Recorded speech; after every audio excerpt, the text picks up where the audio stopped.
জাতীয় নির্বাচন আগে করেন, কিন্তু আপনার প্রশাসনিক কর্তৃত্বটা লাগবে। আমি ওনাদেরকে একটা পরামর্শ দিয়েছি যে একজন উপদেষ্টা আপনারা ছদ্মবেশে বের হন, ছিনতাইকারীর কবলে পড়লে থানা থেকে আহ্বান করলে পুলিশের কি সাহায্য পাওয়া যায় এটা আপনারা সরেজমিনে দেখেন। এবং আমার এই বক্তব্যের পরে সবাই সেখানে করতালি দিয়ে সমর্থন দিয়েছে। আমরা মনে করি এই সরকার ক্ষমতায় আছে ঠিকই, কিন্তু তাদের কর্তৃত্বটা এখনও সুস্পষ্টভাবে হয় নাই। ফলে এরকম কর্তৃত্বহীন অবস্থায় যে কোনো নির্বাচন হবে আমাদের জন্য বিপজ্জনক। এবং আমরা বলেছি যদি এরকম পর্যায়ে আপনারা নির্বাচনের দিকে আগে চলে যান কর্তৃত্ব এবং সংস্কার পরিপূর্ণ না করে, তাহলে এই নির্বাচনটা হতে পারে অত্যন্ত খারাপ একটা নির্বাচন। তো এই বিষয়টা আমরা ওনাদেরকে অনুরোধ করেছি। আরেকটা সর্বশেষ যেটা বলেছি যে আমরা কিন্তু আগেই সংস্কার কমিশনগুলোকে আমরা লিখিত আমাদের 5টা কমিশনকে আমরা প্রস্তাব দিয়েছি। সেই প্রস্তাবের আলোকে ওনারা কিন্তু অনেকগুলো সুপারিশ এখানে অন্তর্ভুক্ত করেছেন। তাহলে অন্যান্য দল কি সুপারিশ দিয়েছে, যেই সুপারিশগুলো কমন এগুলোকে আপনারা একটা লিস্ট আউট করেন যে এই সুপারিশগুলো সবাই একমত হয়েছে। এরপরে যেগুলোতে একমত হয় নাই সেগুলো নিয়ে আপনারা ডিসকাশন শুরু করেন। অ্যান্টিব্যাকটেরিয়াল অ্যাডিটিভ যুক্ত সেরা ওয়াটার ট্যাঙ্ক বিশুদ্ধ পানিতে ব্যাকটেরিয়া জন্মাতে দেয় না, যাতে আমরা সময়টা বাঁচতে পারে, দ্রুত যাতে আমরা শেষ করতে পারি। সর্বশেষ আমি যে কথাটা বলেছি যে জাতীয় ঐক্যমত্য সৃষ্টির জন্য আপনাদের উচিত ছিল ভূমিকা নেওয়ার, আপনারা সেটা নেন নাই। বাদ দেন 15-16 বছরে আমরা কি আন্দোলন করেছি, সংগ্রাম করেছি, সেটা যদি আপনারা নাও মানেন, জুলাই আগস্টে রাজনৈতিক দলগুলো, সেখানে বিএনপির নজরুল ইসলাম খান উপস্থিত ছিলেন। আমি বলেছি নজরুল ইসলাম খান অ্যারেস্ট হয়েছিলেন, জামাতের আবদুল্লাহ তাহের অ্যারেস্ট হয়েছিলেন, জোনায়েদ সাকি আহত হয়েছিলেন, আমরা গুলি খেয়েছি, জেলে গিয়েছি।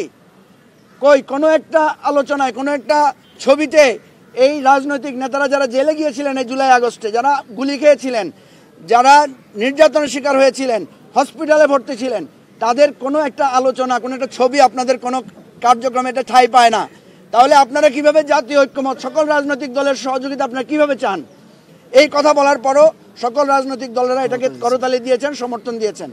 আমি মনে করি আরেকটা যে কথাটা আমরা বলেছি, আপনারা প্রচুর সমালোচনা শুনেন আমাদের, এটা খুব ভালো লাগে, কিন্তু কতটুকু আমলে নেন সেটা কিন্তু আমরা টের পাই না। সুতরাং আমরা আশা করি যে এই অন্তর্বর্তীকালীন সরকার তারা আমাদের এই কথাগুলোকে গুরুত্ব দিবেন এবং যে ঐকমত্য প্রতিষ্ঠার জন্য যে কমিশন হয়েছে এই কমিশন ভালোভাবে কাজ করবে, এটা আমাদের প্রত্যাশা। আপনাদের সবাইকে অনেক ধন্যবাদ। দেখেন আজকে এখানে কোনো এজেন্ডা ভিত্তিক আলোচনা করেন না। ওনারা বলেছেন আজকে শুধু মানে শুভেচ্ছা বিনিময়ের অনুষ্ঠান, অর্থাৎ যে কমিটিটা হয়েছে জাতীয় ঐক্যমত্য কমিটির সাথে পরিচিত হওয়া এবং পরবর্তী কার্যক্রম সম্পর্কে পরামর্শ দেওয়া। সুতরাং এখানে কোনো নীতিগত আলোচনা আমরা করি নাই। আমরা বরং বলেছি যে আমাদের সাথে যখন আবার বসবেন ওনারা, তখন আমরা স্পেসিফিক নির্বাচন কোনটা আগে চাই, কোনটা পরে চাই, বা নির্বাচন কি কি পদ্ধতিতে হতে পারে, সংস্কার কোনটা কোনটা গুরুত্ব পাবে, এই ধরনের বিস্তারিত আলোচনাটা আজকে করা যায় না, যেহেতু খুবই সংক্ষিপ্ত সময় ছিল। এটা আমরা পরবর্তী ধাপে আলোচনা করব। আজকে দ্বিতীয় পর্বের এটা ধরতে পারেন যেটা একটা ইন্ট্রোডিউসিং প্রোগ্রাম।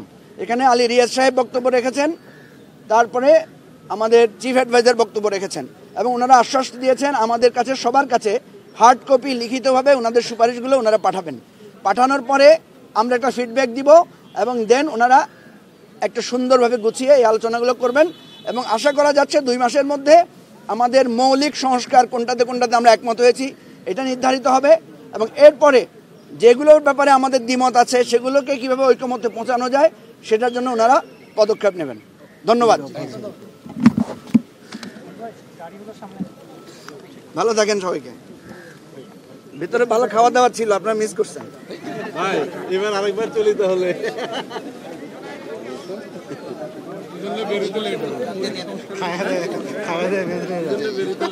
যাও তোমাদেরটা তোমরা নিয়ে যাও ভাই, একটু যে